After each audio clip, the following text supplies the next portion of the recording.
Salam saudara terkasih dalam Kristus, salam jumpa kembali pada renungan harian Embun Pagi. Hari ini mari kita dengarkan firman Tuhan yang menuntun kita dan kita bersatu di dalam doa. Damai sejahtera Allah yang melampaui segala akal dan pikiran, itulah yang melihara hati dan pikiranmu dalam Kristus Yesus Tuhan. Amin. Saudara terkasih, firman Tuhan untuk kita dari Amsal 11 ayat 19. Dalam bahasa Batak Angkola dikatakan, sanga ise na burju mambain na denggan, marhangoluan sanga ise na manggogo mambain na jahat kehetu kematian.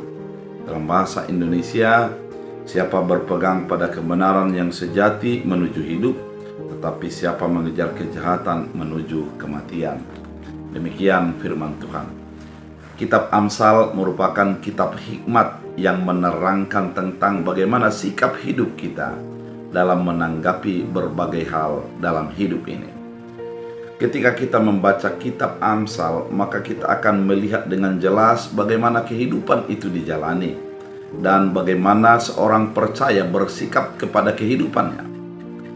Pada firman Tuhan kali ini diterangkan bahwa siapa yang hidup di dalam berpegang kepada kebenaran yang sejati, artinya banyak kebenaran, namun yang dikatakan menjadi kebenaran sejati yang pasti, tidak semua menjadi kebenaran sejati. Oleh karena itu firman Tuhan kali ini mengatakan bahwa siapa hidup di dalam kebenaran yang sejati, maka dia akan menjadi hidup. Saudara terkasih, ketika dikatakan dalam hidup dalam kebenaran yang sejati adalah kehidupannya selalu mengutamakan kebenaran itu sendiri. Dalam kekristenan, kebenaran adalah di dalam Kristus. Kenapa dikatakan di dalam Kristus? Yesus mengatakan, akulah jalan, kebenaran, dan hidup. Artinya kebenaran itu ada di dalam Yesus Kristus Tuhan kita. Oleh karena itu, ketika kita menjadi hidup di dalam Kristus, maka kita akan mencari kehidupan itu sendiri. Karena memang siapa percaya kepada Yesus Kristus, dia akan hidup meskipun dia sudah mati.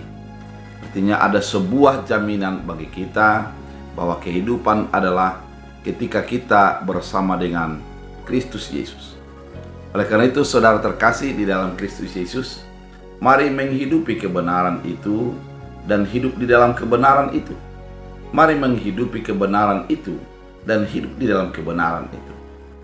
Sedangkan ketika kita mencari sesuatu yang tidak baik, atau di dalam firman Tuhan kali ini dikatakan, tetapi siapa mengejar kejahatan, maka dia menuju kepada kematian.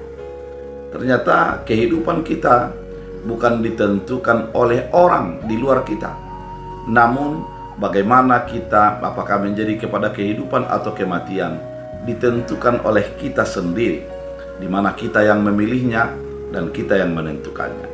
Oleh karena itu, saudara terkasih, biarlah kehidupan orang percaya adalah kehidupan yang sejati, mengutamakan Kristus Yesus, hidup di dalam kebenaran itu, dan kita akan menjadi beroleh kehidupan.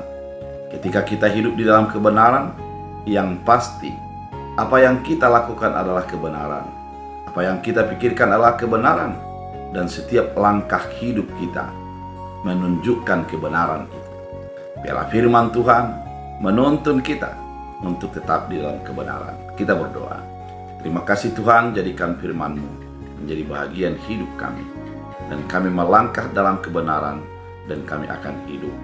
Biarlah firman ini menjadi kekuatan dan tuntunan. Sembuhkan yang sakit, kuatkan yang lemah, hiburkan yang sedih, dan Tuhan hadir di setiap pergumulan untuk memberikan jalan keluar. Terima kasih Bapa, kami berdoa dalam Kristus Yesus. Amin. Tuhan Yesus memberkati.